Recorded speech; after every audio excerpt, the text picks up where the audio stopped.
나도 창업을 해서 내 나름대로의 야망을 한번 펼쳐봐야 되겠다. 80년대에는 샐러리맨들의 로망 중에 하나가 자영업하는 거였었어요.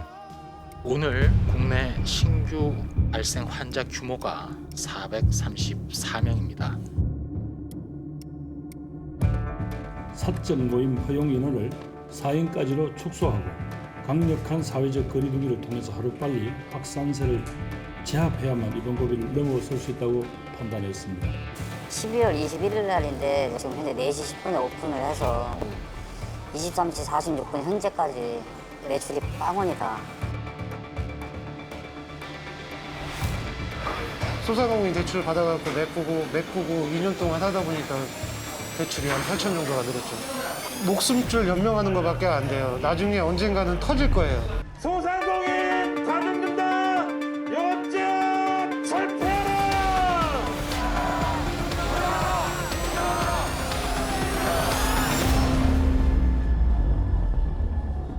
지난해 우리나라의 국내 총생산은 191개국 가운데 10위에 해당하는 규모였습니다. 국제통화기금 IMF는 우리나라의 올해 경제 성장률을 3.3%로 전망하고 있습니다. 코로나19 위기 상황 속에서도 대한민국의 수출은 역대 최고 성적을 기록했다는 소식이 연일 들려옵니다. 우리나라의 경제는 성장하고 있는데 왜 시민들은 정작 체감하지 못하고 있을까요? 1971년에 형성된 청주 북부시장. 요즘 손님 맞이가 어렵다고 합니다. 뭐 드릴까요? 몇 차이신데요? 37년 전 이곳에서 장사를 시작한 하윤식 씨. 뭐 드려요? 양미리 맛있어요, 알들어서. 요새 이게 많이 잡힌대요. 졸여 먹는 거예요? 네, 졸여 먹어도 구워 먹어도 맛있고. 양미리, 저 강원도 주문지에서 들어서. 올해 양미리는 풍어인데 상인들 주머니는 얇아지고 있습니다. 해드릴까요? 그 전에 IMF 터질 때보다는 지가 더 어려워요. 지금이 더 네, 더 힘들어요. IMF 터질 때보다 지금 오히려 더 힘들어. 반도 더 줄었다고 그럴까? 반도 더 줄었다고 해야지. 선생님뿐만 아니라 시장 내 다른 가게들도 다 매출. 그렇죠, 다 똑같죠. 코로나19 발생 이후 방문하는 손님이 눈에 띄게 줄었다고 합니다.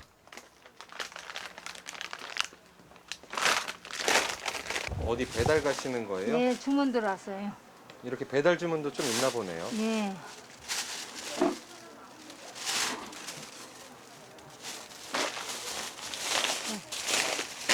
어디 멀리까지도 가세요? 멀리는 차로, 여기는 이제 가까운 데는 구름마. 멀리는 차로 가고. 그나마 오랜 단골들의 주문 덕분에 잘 견디고 있습니다.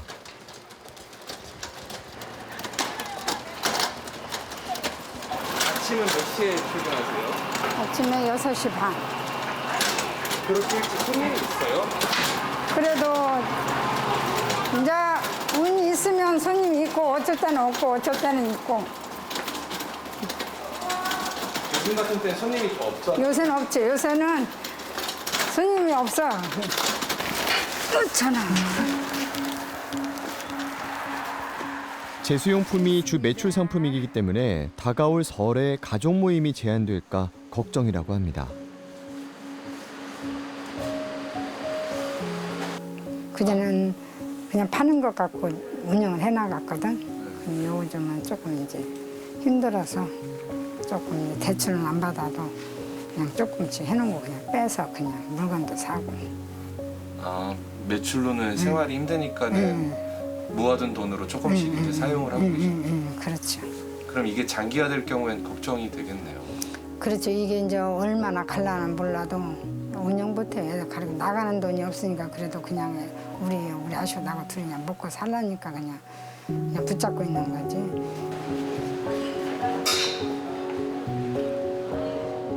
25년간 매일 아침 5시 고기를 삶는 정방호 씨. 순대국밥집을 운영하면서 지금처럼 불안한 적이 없었다고 합니다.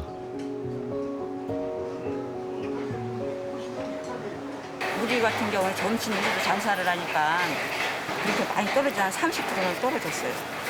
따로 매출이 한 30%? 매출이야 뭐 나중에 잘 되겠지. 근데 제일 불안한 건 확진자 때문에. 제일 불안해. 확진자 방문 시 방역 조치로 문을 닫아야 하기 때문에 불안 속에서 영업을 이어가고 있습니다.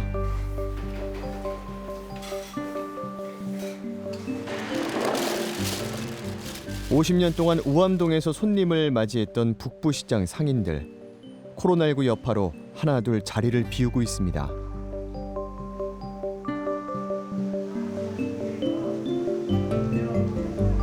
이거는 지금 주인이 아직 안 정해지고 저 새는 먼저부터 하던 사람이 내고 있는 거예요.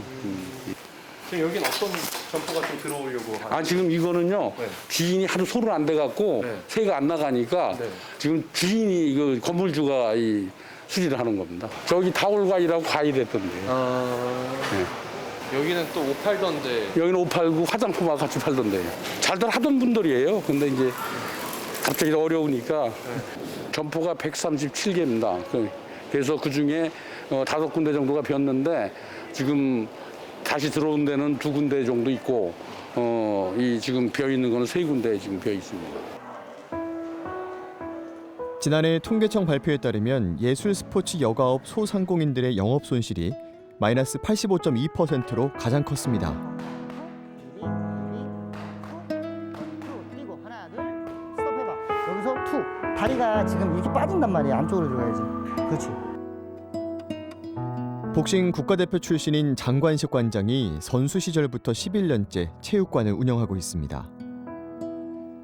청주에만 2곳에 분점을 차릴 정도로 몸집을 키웠지만 외려 역풍을 맞았습니다. 코로나 터지고서부터 바로 시작됐어요. 저는 한 60%가 아예 그냥 60%가 아예 그냥 떠났습니다. 언제 올지도 모르는 거고요. 그냥 이게 좀 괜찮아지면 온다고 하시는데 또 그게 또 언제 될지 모르잖아요. 시민들이 다중이용 시설을 기피하다 보니 한 달 1,000만 원 이상 손실이 생길 정도로 타격이 컸습니다. 이렇게 단체 수업 같은 경우 아예 할 수가 없습니다. 그런 강사진들을 아예 못 쓰고 있어요. 고정 지출을 좀 줄여야 되는 그런 상황이에요. 그래서 코치진들은 어쩔 수 없이 쓸 수가 없는 입장이에요. 어쩔 수 없이 해고를 한 상황. 네, 그렇죠. 전문 강사진을 12명에서 6명으로 줄였음에도 현재 상황으로는 인건비를 감당하기도 어렵다고 말합니다. 우선은 제가 솔직하게 좀 지쳤어요. 인건비가 조금씩 이렇게 힘들다 보니까 소상공인 대출 같은 경우 처음에 이제 받았습니다. 저도 받은 상태고 그런 거는 뭐 이자만 내는 상태였고 지금도 그냥 버티고 있는 상태입니다. 코로나19 확산 방지를 위한 정부의 방역 지침은 음식점에 큰 타격이었습니다. 율량동에서 고깃집을 운영 중인 박철민 씨는 거리두기 시행 이후 손실이 커졌다고 말합니다. 거리두기 시간 제한이 시행되면서부터 엄청나게 타격을 받기 시작했죠. 얼마나 타격을 받으셨어요? 매출에 심할 때는 90%까지도 타격을 받았었고요. 월 매출 기준이에요. 심할 때는 그 정도까지 받았고 평균적으로 50%는 넘어가는 거예요. 박철민 씨 식당의 한 달 고정 비용은 약 1,500만 원입니다. 재료비까지 포함하면 매출에 따라서 배 이상으로 늘어납니다. 요즘처럼 손님이 줄면 자금 압박에 시달립니다. 거리두기를 시행을 하게 되면 무조건 적자를 볼 수밖에 없는 시스템이에요, 지금은. 인건비 고정적으로 나가야 되죠. 그리고 임대료도 고정적으로 나가야 되고 전기, 가스, 수도 고정 지출이 다 있다 보니까 그렇죠. 적자를 볼 수밖에 없는 시스템이죠. 정부는 코로나19 발생 이후 5차례의 재난지원금을 지급했습니다. 1차를 제외한 나머지 재난지원금은 소상공인과 자영업자들에게 선별적으로 지급됐습니다. 하지만 조건에 따라 받는 금액도 달랐고 이마저도 누락된 사업주들이 있었습니다.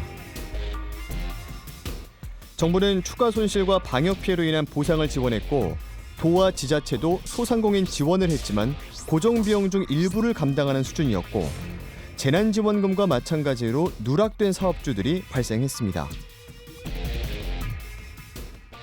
받았을 때가 있고 못 받았을 때가 있는데 이번에 100만 원은 받았어요. 그게 도움이 되나요? 뭐 도움이 안 된다고 하면 거짓말이고 도움이 되기는 되죠. 근데 턱없이 부족하죠. 100만 원은 직원 한 명 인건비도 안 나와요. 소상공인 대출 받아갖고 메꾸고 2년 동안 하다 보니까 대출이 한 8천 정도가 늘었죠. 이렇게 계속 빚을 늘려나가야 되나.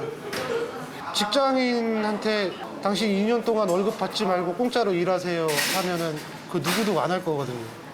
지금 제 현 상황이 그래요. 코로나19가 언제쯤 종식될 수 있을까? 전문가의 의견을 들었습니다. 두 가지 이슈가, 그러니까 백신의 유효성이 계속 지속된다라는 전제 조건, 그리고 먹는 치료제가 좀 이제 안정성도 있고 좀 효과가 있다라는 그런 것들이 보장이 된다고 하면은 뉴노멀에서의 이제 다시 일상으로 회복이 되지 않을까 생각을 하고 있습니다. 지난해 첫 발생 이후 또 가장 많았습니다. 오늘 0시 기준 코로나19 신규 확진자 2,434명입니다. 오늘 0시 기준 또 가장 많은 신규 확진자가 나왔습니다. 3,292명.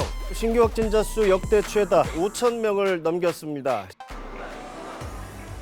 코로나19 일일 확진자는 지난해 7,000명을 넘기고 점차 줄어들고 있지만 권리금을 낮춰내놓는 사업자가 늘었습니다. 그렇다 보니 이 시기에 창업을 시도하는 사람들도 있습니다. 직장인 최영석 씨도 지난해 코로나 완화를 기대하며 창업에 도전했습니다. 낮에는 직장인으로, 밤에는 음식점주로 두 가지 일을 병행하고 있습니다. 잠깐 코로나가 주춤했을 때가 있었어요. 4월 2일 날부터 이 업종을 선택해가지고 지금 일하고 있고. 그 코로나가 한참 진행 중일 때. 네, 코로나 한참 진행. 왜 그런 선택을? 직장인들도 솔직히 고용안정이라는 게 이런 게 있어가지고 나중에 미래를 봤을 때 솔직히 요즘 시대에 좀 불안불안하는 경우도 있어서 아 미래를 대비해서 요식업에 한번 해보는 것도 괜찮겠다. 그래서 그래도 이득이 나면은 어차피 뭐 직장생활과 여기서 두 군데서 거리가 있으니까 한번 시도를 해봐야지 해서 이제 시도를 했는데 솔직히 지금 현재 상황에서는 낮에 일을 해서 벌고 그거 갖다가 가게에 메꾸고 있는 시점입니다. 창업 이후 변이 바이러스 등장과 코로나19의 재확산, 정부의 방역 지침 강화 등으로 매출에 큰 타격을 받았습니다.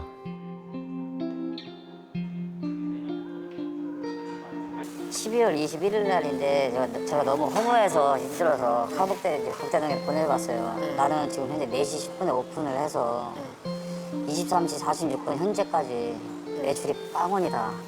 한 분이 안 오신 거예요? 예. 배달도 없었고. 예.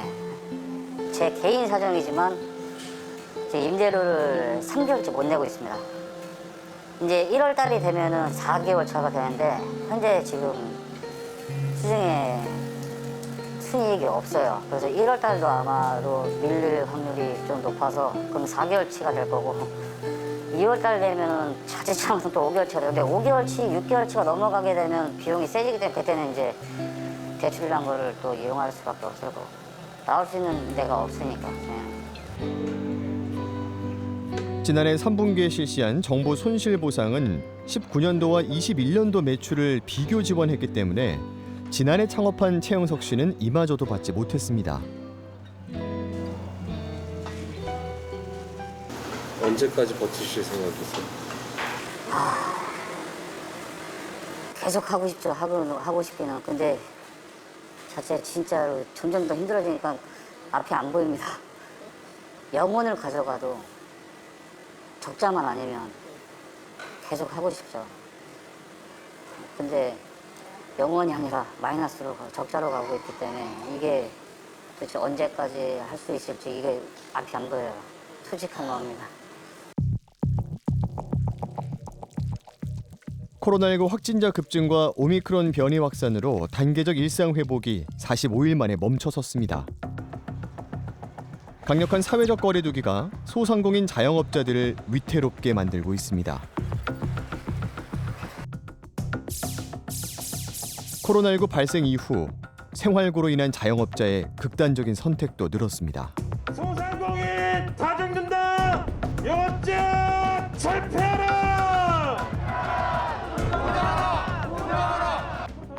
커지는 자영업자의 손실에 대해 어떤 대책이 있는지 기획재정부에 물었습니다.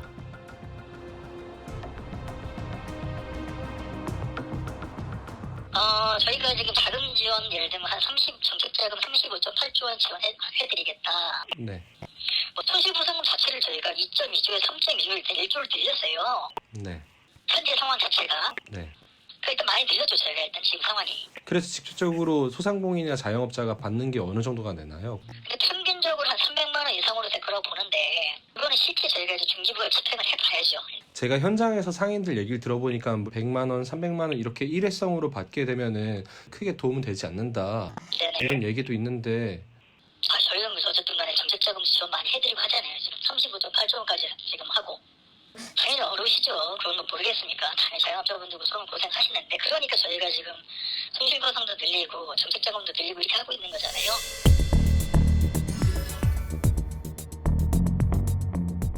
음식점, 의류, 화장품, 잡화점 등 다양한 상권이 밀집돼 있는 청주의 대표 상권인 성환길을 상인회장과 둘러봤습니다. 여기가 이제 그 주말에 같은 경우는 정말 머리만 보일 정도로 그렇게 빡빡했던 그곳이거든요. 예. 제가 여기서 이제 35년간 있었거든요. 토요일 날 오후 한 5시쯤에 4월 달에 여기 와서 딱 서서 봤는데 저 끝에서부터 저 끝에까지 사람이 한 명도 없었어. 야, 그래 무서운지 제가 사람이라는 거는 세상에 일에다가 죽는 거구나. 그런 걸 느꼈어요. 여기서도 폐업한 업장을 쉽게 찾아볼 수 있었습니다. 대형 의류 매장이잖아요. 예. 대형 의류 매장마저도 이렇게 공실이 생기는 거죠. 네, 그렇습니다. 영업 제한 대상이 아닌 사업장마저도 방역 지침의 영향을 받고 있다고 상인회장은 말합니다. 성안길은 이제 그 여러 업종의 그 점포가 입점해 있거든요. 그런데 예를 들어서 그 시간 제한을 하면은 손님 감소는 모든 업종에 같이 똑같이 되지 않나 그런 생각이 드네요. 마이너스 43.1%. 코로나19가 없었던 2019년과 비교해서 지난해 소상공인들의 영업이익 평균 감소율입니다. 업종별로 보면 예술 스포츠 여가업, 교육 서비스, 숙박 음식점의 감소폭이 컸습니다. 2018-2019년 3천만 원 중반대였던 소상공인 평균 영업이익이 방역이 강화된 지난해 1,900만 원으로 급감했습니다. 자영업자의 손실과는 반대로 IMF는 한국의 경제 전망을 긍정적으로 보고 있습니다. 통계청에 따르면 충북의 경제 성장률도 증가했습니다. 코로나19로 어려운 시기에도 충청북도의 지방세 또한 증가했습니다. 경제도 좋고 세수도 늘었는데 왜 소상공인과 자영업자의 상황은 안 좋아졌을까요?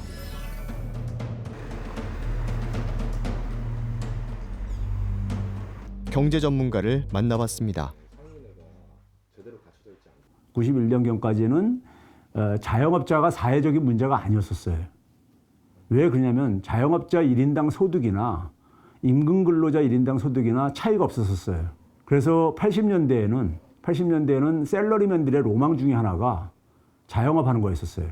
그런데 이제 90년대 이후부터 우리나라가 이제 성장률도 떨어지게 되고 우리나라 성장의 기본적인 기반 산업은 뭐냐면 제조업인데 제조업의 일자리가 줄어들기 시작해요. 그 제조업에 줄어든 일자리들이 대개가 진입하는 게 대개 이제 저임금 서비스 분야로. 그런데 저임금 서비스의 대표적인 업종이 자영업종이죠. 그래서 이제 자영업의 이제 과잉 문제가 그때부터 이제 다시 그러니까 만들어지기 시작한 거예요. 형성되기 시작한 겁니다. 한국의 자영업자 비중은 24.4%로 취업자 4명 중 1명이 자영업자인 셈입니다. 과당 경쟁과 수출 의존도가 높은 국내 경제 구조의 문제를 지적합니다. 근데 해외 수출에 목을 매는 게 취약점이 뭐냐면은 세계 경기가 안 좋을 때마다 직격탄을 맞아요. 세계 경제가 나쁠 때마다 정부가 선택할 수 있는 이 지점은 굉장히 이제 제한적인 건데요. 되게 이제 관성적으로 해왔던 게 뭐냐면 돈 푸는 거라든가 가게가 그러니까는 미래 소득을 당겨가지고 소비하는 방식. 그게 바로 뭐냐면은 빚을 내 가지고 소비하는 방식인 거죠. 지난달 12월 23일 한국은행은 금융안전보고서를 발표했습니다. 이 보고서에 따르면 자영업자의 폐업률은 코로나 이전보다 오히려 줄었습니다. 하지만 충북의 소상공인 대출은 크게 증가했습니다. 빚으로 폐업을 지연하고 있다는 겁니다. 한국은행에 따르면 자영업자 가계대출 중 부동산 담보대출 비중이 높습니다. 결국 부동산이 불안정하면 경제 구조마저도 흔들릴 수밖에 없습니다. 여기에 기준금리가 0.5%포인트 높아지면 자영업자의 이자 부담은 3조 원이나 급증하게 됩니다.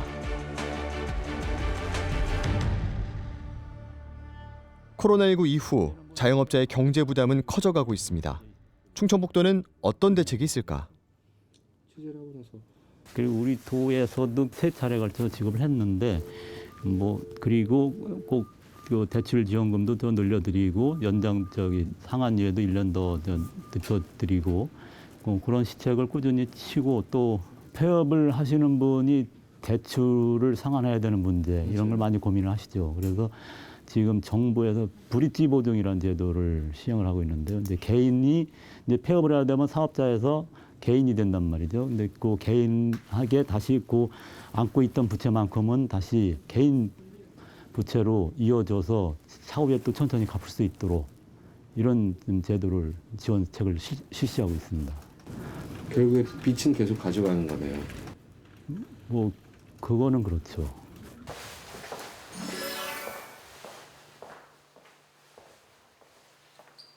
충북 자영업 비상대책위원회가 발족을 준비 중입니다. 이들은 정부의 저금리 대출 지원을 우려하고 있습니다. 자영업자들의 대출을 보면 사실은 제1금융권이 아니라 비은행권, 즉 제2금융권 대부업체의 대출이 지금 70%가량 됩니다. 그래서 이게 정부가 지금 저리 이자, 아무리 1%의 이자라고 해도 그분들에게는 도움이 되지 않습니다. 결국은 다 죽어가는 환자한테 계속 산소호흡기만 물려주는 그런 형국이 될 수 있기 때문에 근본적인 처방이 필요한 겁니다.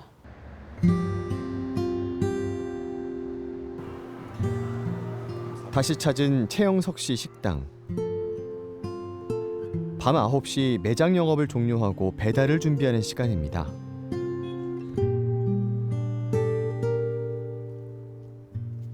한 건이라도 배달을 더 하고 새벽 2시가 넘어서야 집으로 향합니다.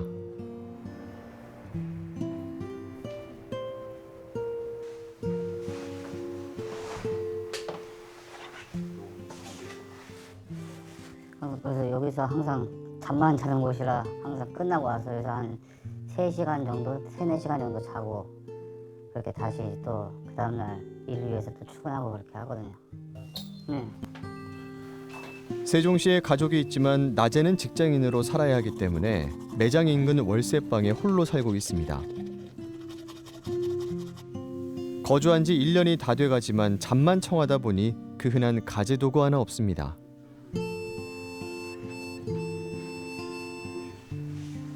처음에는 이제 왕래를 했었는데 맨날 새벽 2시에서 2시 반 정도 끝나가지고 이제 세종시까지 가려고 하다 보니까 한 40-50분 정도가 소요가 돼요. 그러다 보니까 또 아침에 또 출근을 해야 되는 상황이다 보니까 한 잠을 진짜 2시간 반 정도밖에 못 자다 보니까 몸이 더 이제 버티지 못하겠는 거죠. 힘이 드니까. 그리고 이제 유지비가 기름값이나 이런 것 자체가 계산을 하는데 월세보다 더 많이 들어가더라고요. 가족과 더 나은 미래를 꿈꾸며 위기 속에서 도전한 창업. 이젠 가족들과의 추억이 꿈이 돼버렸다고 합니다. 초등학생이었던 아들은 올해 중학교 입학 예정입니다. 좋은 기억을 많이 만들어주지 못해 미안하다고 말합니다. 내일 졸업식을 합니다. 근데 졸업식을 참석을 할 수가 없어요. 그래서 아까 통화를 했거든요. 아빠가 만약에 내일 진짜 만약에 손님이 뜸하게 되면 가실 수 있으면 꼭 갈게 그랬거든요. 근데 졸업식 가는 게 아니라 집으로 잠깐 가서 얼굴이라도 보고 오는 게 나을 것 같아서 그렇게 할 계획은 잡고 있어요. 근데 상황이라서 내일 되면 또 어쩔 수가 못 갈 수도 있어가지고 일단 전화는 한동안 해놓은 상태입니다. 소상공인들과 자영업자들은 생존권을 외치면서 지금도 하루하루 버티고 있습니다. 빛나던 꿈에 빚만 쌓이고 벼랑 끝에서 떨어지지 않기 위해 안간힘을 쓰고 있습니다.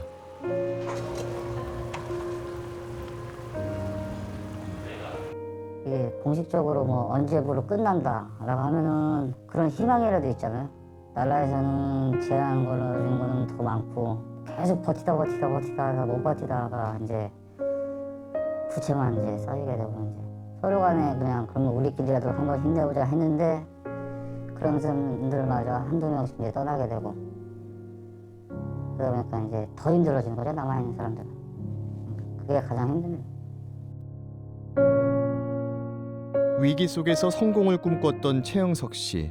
그도 며칠 전 가게 문을 닫았습니다.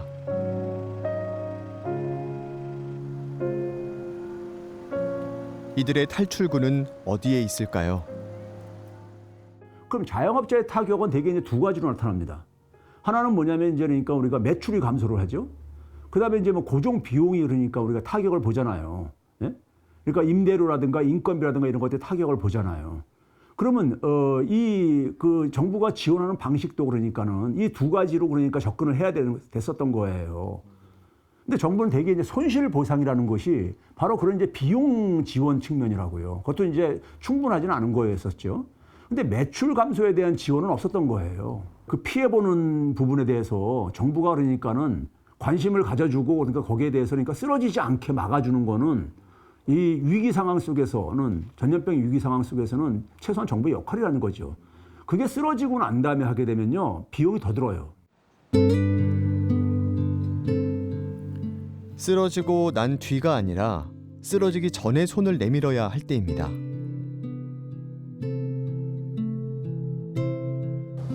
(2022년) 기대와 희망을 품었던 예년과는 다른 모습으로 새해를 맞이했습니다.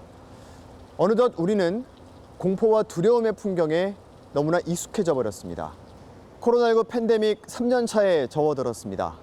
생계를 위협받고 있는 자영업자들, 빚으로 연명하고 있다는 소상공인들, 빈자에게 더 가혹할 수밖에 없는 거리두기, 빈부의 양극화는 국가 재난 상황에서 더 두드러집니다. 이 위태로운 현실을 이겨내기 위해서는 그 어느 때보다도 국가와 사회의 책임이 중요한 때입니다.